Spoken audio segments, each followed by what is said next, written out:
گوندê pîrçawiş ew ê dikevîte sinûrê qezaya berdereş. Bi gotina rûnijvanên vê gundê nêzîkî meheke ji ber ji karkeftina bîra ava ve xwarinê arîşe bû nêzîkî 200 xêzaran drûst kiriye û ew neçarên avê bi tankeran bikirin yan jî ava pîs bi neçarî ve ji bo xêzanên xwe dabîn bikin. أو تقريبا دو هيفا عم بآوين مشكلة أومن هي وكتاب من روان كردقة محافظة بما تشينا كان بلدي الليدان أو مانش أوي تيتش روجي ساعاتك 2 ساعات من هي شولية قرتيتن biri من رميايا فازلم يسر ما بوري زنايون من رميايا قرعاوة أي زوجة كرم كما تورز ولا سري حال عالم بديلا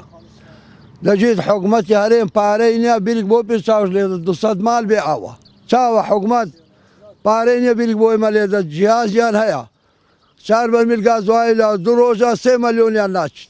بو بارينيا مدير دائرة بردرش لجيت بيسو 3 مليون مال ماي اگر محافظ موافقة بك جبا بالمصالح زي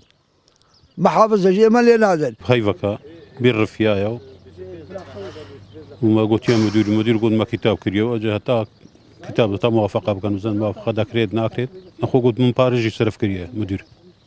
كنت زابيس 2 مليون كان مصرف كريه بو بيرين قود Fermangeha ava qezaya berdereş dibêje ewan aliyên peywendîdar li dorvê arîşê haydar kirîne. Lê hêj nahête zanîn kengê ev arîşe dihête çareserkirin û ava pakîj jî ji bo rûnijvanên vê gundê dihête berdan. ئاگادارین